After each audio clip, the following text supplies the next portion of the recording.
Senhor, te louvamos, te agradecemos por essa oportunidade de estarmos na tua presença. Obrigado por todas as coisas, porque em ti nós somos mais que vencedores. Obrigado por tamanha revelação de tuas palavras, como elas são para nós luz em nosso caminho. Queremos nesta noite, Senhor, nos arrepender, nos voltar totalmente a ti e buscar, Senhor, na tua palavra a luz. Fala através de teu espírito ao nosso coração. Guia-nos nas palavras em nome de Jesus. Amém. Tem uma palavra que nós podemos começar, o Carlos, capítulo 2 de João. Você sabe que quando o Senhor diz que ele veio para os seus e os seus não receberam, né? Mas teve outro grupo de pessoas que o Senhor não veio para eles, mas aquelas pessoas receberam ele.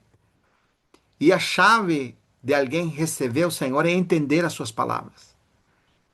Quando o Senhor fala e ele está trazendo da parte de Deus a revelação do reino do céu, o mais importante de alguém que está atento ao que ele fala é receber as suas palavras. Então, João, capítulo 2 é muito significativo porque nos vai trazer algo novo do que era a visão celestial do reino do céu. Porque no contexto que o povo de Israel vivia, era algo chamado de Deus. Vamos dizer, quem que tinha estabelecido o lugar de adoração em Jerusalém no templo? Não era Deus? E com certeza você vai falar, era Deus que estabeleceu o lugar. E a maneira, e vamos dizer assim, a maneira que deveria se aproximar a Deus, como que Deus se estabeleceu através de suas leis, através do sacerdócio, todo aquele caminho para que o povo de Deus pudesse se aproximar de Deus. Agora, aquele que era, vamos dizer assim, aquele que era a representação de Deus, que era o próprio Senhor Jesus, que ninguém podia ver Deus, mas nele nos vimos Deus, ele está trazendo as palavras de Deus. Diz que o pai ama o filho ao ponto de confiar a ele todas as coisas. Então, as palavras que ele está falando são as palavras da nova aliança, que ainda não estava estabelecida, mas já trazia uma linguagem diferente. Então, é nesse, vamos dizer assim, atentar para o que Deus está falando, como que é importante você ver um coração convertido. Quando você tem ouvidos para ouvir, porque sempre o Espírito fala, aquele que tem ouvidos, ouça o que o Espírito fala, né? Também a mesma coisa aqui, capítulo 2. Olha como que é. Vou começar lendo do versículo 1. 3 dias depois, houve um grande casamento em Caná, certo? De Galileia. E achando-se ali a mãe de Jesus, Jesus também foi convidado com seus discípulos para o casamento. Tendo acabado o vinho, a mãe de Jesus lhe disse: eles não têm mais vinho. Olha o que falou, né? Não tem mais vinho, hein? Mas Jesus lhe disse: mulher, que tenho eu contigo? Ainda não é chegada a minha hora. Então ela falou aos serventes: fazer tudo o que ele vos dizer. Estavam ali 6 talhas de pedra que os judeus usavam para as purificações. E cada um levava 2 ou 3 metretas. Que metreta seria a mesma coisa que medidor, né? Jesus lhe disse: encher de água as talhas, as vasilhas, né? E elas as encheram totalmente de água. Então lhes determinou: tirai agora e levai ao mestre-sala. E eles o fizeram. Tendo o mestre-sala provado a água transformada em vinho, não sabendo de onde viere, se bem que o sabiam que os serventes que haviam tirado a água, chamou a noivo. E lhe disse: todos costumam pôr primeiro o bom vinho, e quando já beberam fartamente, quando estavam bêbados, serviam o inferior. Tu, porém, guardaste o bom vinho até agora. Com este deu Jesus princípio aos seus sinais em Canaã de Galileia. Manifestou a sua glória e seus discípulos creram nela. Olha como que é impressionante. Aqui, então você vê como que é interessante, né? Porque nós temos em outra passagem que o Senhor diz que você não pode colocar vinho novo em odre velho, né? Nem você fazer um remendo de uma tela nova de um remendo velho. Por que que vai acontecer? Porque se você colocar o vinho novo num odre velho, que é uma vasilha velha, o que vai acontecer com esse vinho? Vai se derramar, né? Mesma coisa é com a roupa. Se você colocar um remendo de uma tela velha, o que que vai acontecer com esse remendo na tela nova? Não vai rasgar de novo? Então, você vê, o Senhor dá início, isso que é impactante, para aqueles que, por um lado, agora estão atentos ao que ele fala, e por outro lado, aqueles que não estão recebendo ele. Você vê que como é que nós determinamos aqueles que recebem Deus, aqueles que estão aceitando Deus, ou que estão aceitando aquele Messias? É pelas palavras que ele está falando. Então, no início desse ministério, ele traz esse milagre, né? Que é interessante, muito impactante. Por um lado, você vê o costume que era levar um vinho novo, né? Primeiro, a melhor vinho, e depois, quando já as pessoas já tomaram bastante e não vão perceber a diferença, que já estão quase bêbadas, aí você leva um vinho de qualidade inferior. Mas o Senhor fez um milagre ao pedido da mãe. É interessante a expressão ali, né? Não disse mãe, que eu tenho contigo, mas disse a expressão mulher, que eu tenho contigo. Ainda não é chegada a minha hora. Então, essa expressão é muito significativa porque ali dentro dos valores que nós estamos tendo hoje, nós podemos dizer, eu tenho pai, tenho mãe, tenho filhos, tenho irmãos, né? E nós trazemos as coisas de Deus, fazemos uma mistureva. Mas o que o Senhor está fazendo com isso? Está mostrando, em primeiro lugar, separação. As coisas novas de Deus e desse seu reino, e esse reino que vai se manifestar, não tem nada a ver com os valores deste mundo. Em primeiro lugar, não é a mãe que está pedindo para ela. Embora era a mãe, mas não está pedindo a mãe, é uma mulher. Porque dentro dos valores do reino celestial, nós precisamos ver dessa perspectiva. O Senhor está trazendo novos valores para nós. Isso nos lembra uma passagem quando o Senhor estava com seus discípulos e alguém veio e falou assim: teus irmãos estão, tua mãe e teus irmãos te procuram, né? Aí o Senhor virando para seus discípulos pergunta: quem são minha mãe e meus irmãos? E apontando para seus discípulos, ele disse: todo aquele que faz a vontade do meu Pai. Esse é minha mãe e esses são meus irmãos. Então, Deus seja louvado que os valores desse reino celestial que está vindo através da pessoa de Cristo não é a mesma coisa que os valores desse mundo. Graças ao Senhor e o sentimento que o Senhor me deu de trazer essa palavra, de mostrar que quando o Senhor está falando, nós precisamos estar atentos, irmãos. Porque, irmãos, a maneira com que nós entendemos as coisas que nós vemos. Agora há pouco nós estamos falando com o Carlos, né? Quantas óticas, quantas maneiras de interpretar as Escrituras. No entanto, todo mundo tem razão. Mas o que está revelado tem uma só interpretação que o Espírito que dá. Agora, por que, que tem tantas interpretações das Escrituras e tantos pontos de vistas? Sendo que existe só uma interpretação, que é aquela que vem do céu. Por isso, irmãos, precisamos ser aqueles que, em coerência com as coisas de Deus, precisamos ser buscadores. O Senhor vai chamar, nós vimos também esses dias, que o Senhor vai separar as ovelhas dos cabritas quando ele vier no seu reino, né?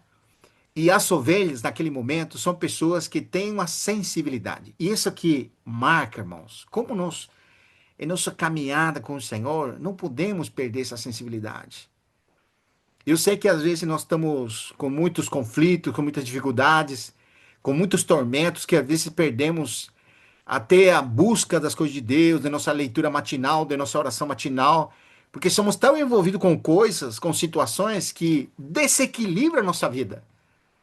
Mas a exortação para nós, irmão, é nós nunca nos afastarmos dessa sensibilidade de Deus, das coisas de Deus. Como nós precisamos estar atento à direção do Espírito. ao que o Senhor quer falar ao nosso coração. Quando nós vamos às Escrituras, muitas vezes nós já entendemos tudo, já conhecemos tudo. E às vezes estamos tão imunizados em nosso coração para percebermos certos detalhes das Escrituras que o Senhor quer falar conosco, irmão. E quando nós vamos na Escritura, precisa ser novo para nós. Eu lembro na minha adolescência, quando eu começava a ler um versículo. Eu falo a minha experiência, né, irmãos. Eu lia um versículo e começava a chorar, as lágrimas caíam, só por ler um versículo.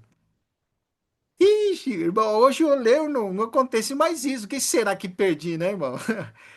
Mas eu estou trazendo como exemplo a minha experiência para ver como que a gente vai perdendo certa sensibilidade em nossa leitura matinal, nossa busca pessoal das coisas de Deus, nossa oração, nosso dobrar de joelhos, buscar o Senhor.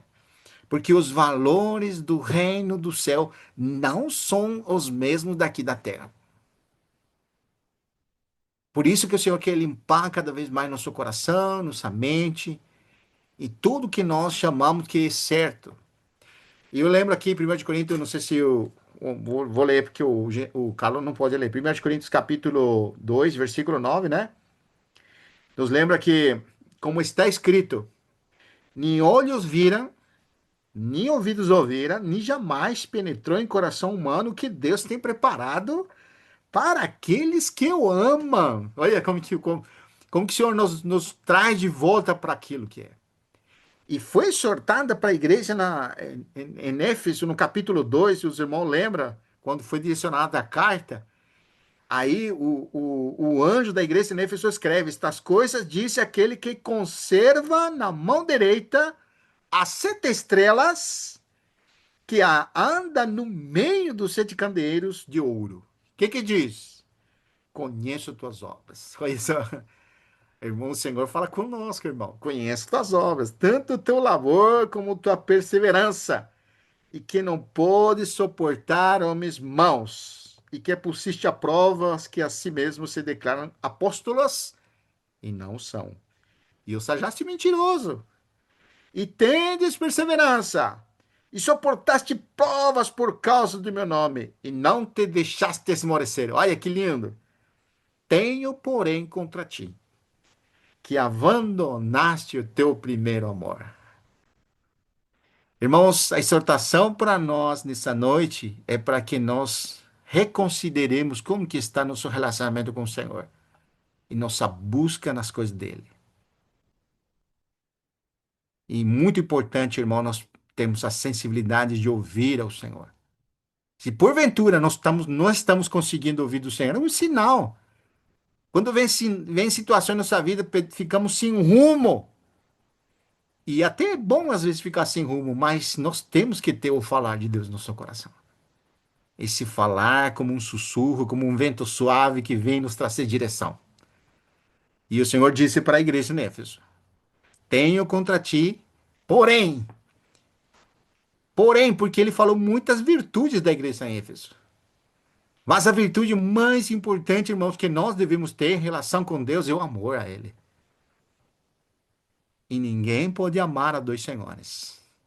Por quê, irmãos? Porque amará um e aborrecer-se-á do outro. Ninguém pode amar a Deus e a riquezas. E como diz 1 de João, capítulo 2, versículo 15, eu queria ler esse também com os irmãos, que é muito importante, né? E diz assim: Não ameis o mundo, nem as coisas que há no mundo. Se alguém amar o mundo, o amor do Pai não está nele. Porque tudo que há no mundo, irmãos, tudo, os desejos da carne, os desejos dos olhos, a soberba da vida, não procedem do Pai, mas procedem do mundo. Ora, o mundo passa, bem como seus desejos. Aquele, porém, que faz a vontade de Deus, permanece para sempre. E esse, irmãos, é o foco. Por que nós precisamos estar sensíveis no nosso dia a dia com as coisas do Senhor? Com a voz do Senhor, com a direção do Senhor? Porque o desejo de Deus é que cada dia nós façamos sua vontade. E Romanos, irmão, capítulo 12, nos fala sobre essa boa vontade e a agradável vontade de Deus. Olha o que diz lá, irmãos. Capítulo 12, versículo 1, diz assim: Rogo-vos, Paulo, dizendo, pelas muitas misericórdias de Deus, que apresenteis o vosso corpo em sacrifício vivo, santo e agradável a Deus, que é o vosso culto racional. E não vos conformeis com esse mundo, mas transformai-vos pela renovação de vossa mente, para experimentar qual seja a boa, agradável e perfeita vontade de Deus. Irmãos, como nós precisamos estar sensíveis para conhecer a vontade de Deus? E nós que já conhecemos essa escritura, sabemos que a vontade de Deus é conformar seu filho a nós. E essa percepção espiritual nos faz pagar qualquer preço. Quando nós estamos apercebidos que estamos nesse mundo para que o Filho de Deus seja conformado em nós, contemplando como por um espelho a imagem de Deus, somos transformados a essa imagem. Capítulo 8 de Romanos nos fala no versículo 32, diz, como nos dará com ele? Essa expressão que eu não sei como que fala lá, mas é o Romanos capítulo 8. Olha, irmãos, quando nós temos um coração querendo fazer a vontade de Deus, sensível para ouvir aquele ensino do reino do céu que não tem nada a ver com os valores desse mundo. Então você vê como que é Romanos capítulo 8, versículo 29, acho que é. Vamos ver. Sabemos que todos, 28, sabemos que todas as coisas cooperam para o bem daqueles que amam a Deus, daqueles que são chamados segundo o seu propósito, que é segundo sua vontade. Porque aos que de antemão conheceu, também os predestinou para serem conformes à imagem de seu filho, a fim de que ele seja o primogênito entre muitos irmãos na sua vinda. Olha que lindo, irmão. Ah, que impressionante, irmãos. Ah, que diremos, pois, em vista de estas coisas, se Deus é por nós, quem será contra nós?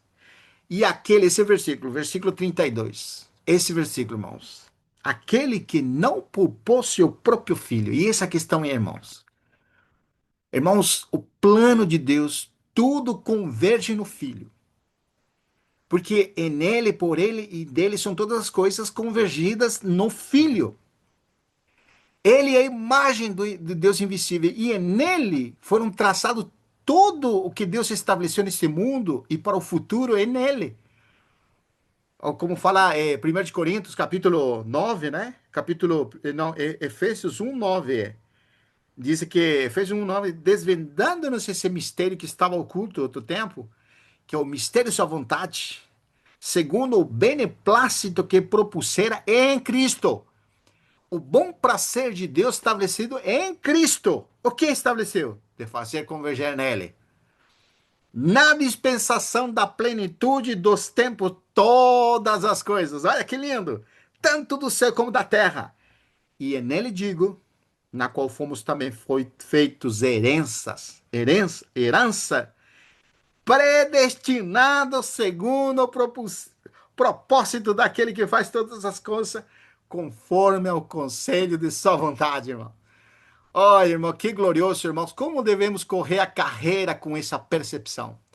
Que nessa noite o Senhor possa renovar no seu interior para que não perdamos o foco, porque Deus estabeleceu em Cristo todas as coisas. A palavra de hoje é para nós não sairmos de Cristo. E se porventura nós estamos perdendo esse primeiro amor ou perdimos esse primeiro amor, podemos nos arrepender e voltar para Ele. A Ele seja a glória por sempre. Deus seja louvado, irmãos. A palavra converger significa tender para um, um ponto comum. Amém. Quer dizer que, na verdade, Tá. a Cortou? partir de um ponto. Bem. O ponto principal é Cristo, né? Amém. E nessa questão do capítulo 1 de Efésios, fala do, na verdade, Cristo como um cabeça, né? Amém. A partir dele tem que converger todas essas coisas. Ele é o ponto, o centro, né? Amém. Ele é o ponto central. Mas para isso acontecer, é o que o Vitor estava falando, né? Para chegar nesse ponto de converger tudo em Cristo, porque todas as coisas têm que tomar como centro a Cristo, né? Tem o que ele falou no início, né? Como é que a gente recebe a palavra? Amém. E eu estava lembrando ali em Hebreus, não sei o capítulo, não lembro, né? Que Sim. fala assim que a palavra é como uma espada de dois gumes. Hebreus 4:12. Que ela pode, Eu vou ela ler para pode você aqui. dividir. Pode ler, por favor. Porque Por a favor. palavra de Deus é viva e eficaz, e mais cortante que qualquer espada de dois gumes, e Uhum, penetra sim. até o ponto de dividir alma, espírito, juntas e médulas, e é apta para discernir os pensamentos e propósitos do coração. Ó, eu queria só pular um pouco mais para frente a última frase que fala assim que ela é capaz de dividir. Amém. Ela é capaz que são de dois gumes, tanto de um lado como do outro lado, ele tem capacidade de dividir. E ela é viva e ela é eficaz. Mas qual que é a função dela? É discernir. Essa questão de discernir é muito importante. Por exemplo, quando o Senhor veio para a Terra, ele veio como um verbo encarnado, né? Mas aí quando ele falou, as pessoas tinham dificuldade de ver que ele era o verbo encarnado. Ou seja, João falou de uma maneira clara na sua epístola, capítulo 1, na primeira João, né? Sim, E também no seu evangelho. Mas o povo não entendia ele. Ninguém entendia ele. Então, eles escudrinhavam as escrituras, mas eles não enxergavam que aquilo que a falava da escritura era a pessoa de Jesus, apontava para a pessoa de Jesus. E quando veio Jesus, eles não conseguiram entender que falava-se de Jesus não é apenas, não sei se os irmãos vão entender, não é apenas você discernir e entender as escrituras, sim. mas se as escrituras te levam para Cristo. Amém. Então, porque é isso que o Senhor falou, vocês escudrinham as escrituras, eles sabiam bem as escrituras, mas eles não queriam ir para Jesus para ter vida. Não era suficiente discernir as escrituras. Não é só isso, é bom discernir. Não estou dizendo que não seja. Mas se ela não te leva a Cristo, não vale a pena. Porque ela tem que te levar para a pessoa de Jesus. E ali nessa questão de Hebreus fala assim, que a função da palavra é discernir. Para nós seria discernir. Para Deus seria cortar, né? Dividir. Mas aqui para nós seria discernir. Como é que eu posso discernir se aquilo que eu estou pensando ou querendo fazer é de Deus ou não? Se é a vontade de Deus ou não? Isso que é a confusão do cristão, né? Sim, Não é, Vitor? é Essa é a verdade. confusão do cristão. Essa é a Então, confusão. ali a palavra vem, por exemplo, o Pedro, quando o Senhor falou que precisava ir na cruz, precisava sofrer, e era necessário ir para lá, porque ele estava indo para lá mesmo, porque ele sabia que esse é o ponto que ele tinha que chegar. O Pedro saiu com uma boa ideia. Você pode dizer que o sentimento de Pedro era genuíno, não era incorreto. Era isso mesmo, ele amava o Senhor. Então, a expressão de como ele que poderia guardar o seu Senhor era falar aquilo e deu um conselho para o Senhor, ou seja, num bom conceito, num bom desejo, num bom coração dele, de que era genuíno 100%, ele deu um conselho para o Senhor para não acontecer isso aí, dizendo ao Senhor, você se poupa, não precisa sofrer tudo isso aí, só que o Senhor sabia que era necessário aquilo. Aí quando o Senhor falou para ele que aquele sentimento genuíno que saía dele não era de Deus, era do próprio Satanás, talvez ele enxergou, a Bíblia não fala disso, né? Talvez ele enxergou que o sentimento dele não era correto. E aplicando isso debaixo desse princípio aí em Hebreus, ela é discernir. Como que eu posso discernir se o meu sentimento é de Deus? Como que eu posso saber que aquilo que eu estou fazendo ou vou decidir fazer é de Deus ou não? Preciso da palavra. Mesmo, por exemplo, eu vou usar um exemplo. Sim, Você lê um livro, dizer exemplo, pode ser um livro cristão, a gente está falando disso. É, aí o livro pode te ajudar você a entender, sim. Você pode entender muitas coisas. Mas se o livro que você está lendo, você não transforma ela para te levar a Cristo, não significa nada. verdade. Não significa nada, porque só mais uma informação na tua cabeça, mais um termo que você, uma palavra que você vai usar a partir de agora, mas não te leva a Cristo. Se ela não te leva a Cristo, não é suficiente. Como é que eu vou saber se aí? Eu vou saber a partir do momento que eu permito que aquela palavra que eu estou lendo através dessa escritura ou de um livro cristão que é espiritual, né? Ela me leva para Cristo. E eu enxergo Cristo dentro de mim. Eu enxergo a minha própria situação, mas ao mesmo tempo eu enxergo o Senhor. Porque não é só apenas tocar o meu sentimento. Mesma coisa. Outro exemplo eu vou colocar. Por exemplo, eu vou para uma reunião cristã. Eu escuto a palavra, eu choro, eu choro, eu choro, eu choro. Eu choro por aquela palavra que eu recebi, mas eu volto em casa e não passou nada, não aconteceu nada. Então quer dizer que me tocou a palavra do irmão, de quem falou, mas eu não me converti, eu não me arrependi. Então foi simplesmente o choro. Então, não sei se os irmãos estão me entendendo. Para Sim. você ser útil para você aquilo que você ouviu, tem que produzir alguma coisa, não é só um impacto psicológico, emocional. Tipo, eu entendi, tudo bem. Ou eu chorei, também tudo bem. Mas se ela não te leva a Cristo, irmão, não significa nada. Como é que você vai converger a Cristo, que é o único cabeça? Ou seja, eu vou colocar um exemplo. Suponhamos que eu sou muito rebelde demais.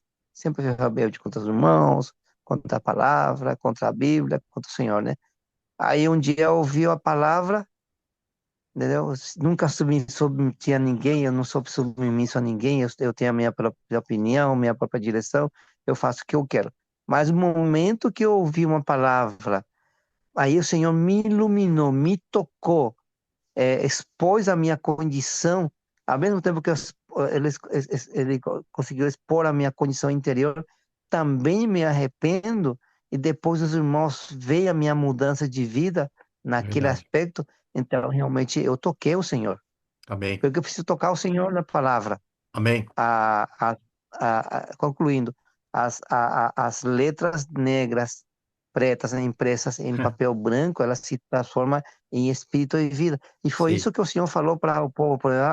É, é, o Senhor falou assim: as palavras que eu vos tenho dito são o quê? São espírito, são vida. Talvez você não entenda muito bem o que o Senhor quis falar naquele versículo, ou naquele livro, ou naquela pregação do irmão, ou naquela exposição da palavra, mas você tocou nela como um espírito. E o que que faz o espírito da vida? E o que que faz a vida? Ela mexe com o teu interior, mexe com o teu sentimento, mexe com o teu caráter, mexe com o teu pensamento, mexe com a tua maneira de pensar, mexe tudo, troca tudo por dentro. Então, essa é Verdade. a questão da palavra. Então, ela tem poder de, como que dizia o versículo? De discernir, e É, como que é depois? dice, tanto discernir como dice, porque a palavra de Deus é viva e eficaz, mais cortante que qualquer espada de dois gumes e penetra até o ponto de dividir alma de espírito, juntas médulas e apta para discernir os pensamentos e Os propósitos do pensamentos. coração. E não há Então, criatura imagina, que não seja manifestada na sua presença. então, quando a palavra toca, isso é o resultado.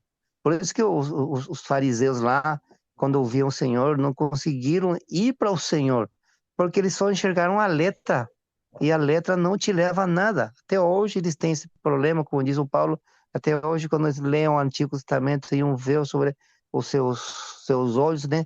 Mas quando se convertam ao Senhor, o véu será retirado. Então a gente tem muito véu por causa disso, né? Porque eu sou que permito que o Senhor me fale ou não. Eu posso acumular informação na minha cabeça, como também eu posso permitir que o Senhor me fale a mim para expor a minha condição e me dar vida. E aí o Paulo diz, por exemplo, a mente colocada no Espírito é vida, entendeu? Então, é isso, com isso que eu quero concluir. Não sei se os irmãos entenderam. Espero que Verdade. tenha ajudado também com o que o Vitor falou, né? Amém. Glória a Deus. Deus seja louvado. Maravilhoso. Amém. Glória a Deus por isso. Amém. Maravilhoso. Que Deus possa nos confortar com essas palavras, né, irmão Carlos? E os irmãos com Amém. Amém. certeza Amém. vão ouvir depois. Amém. Amém. Tá. Deus seja louvado.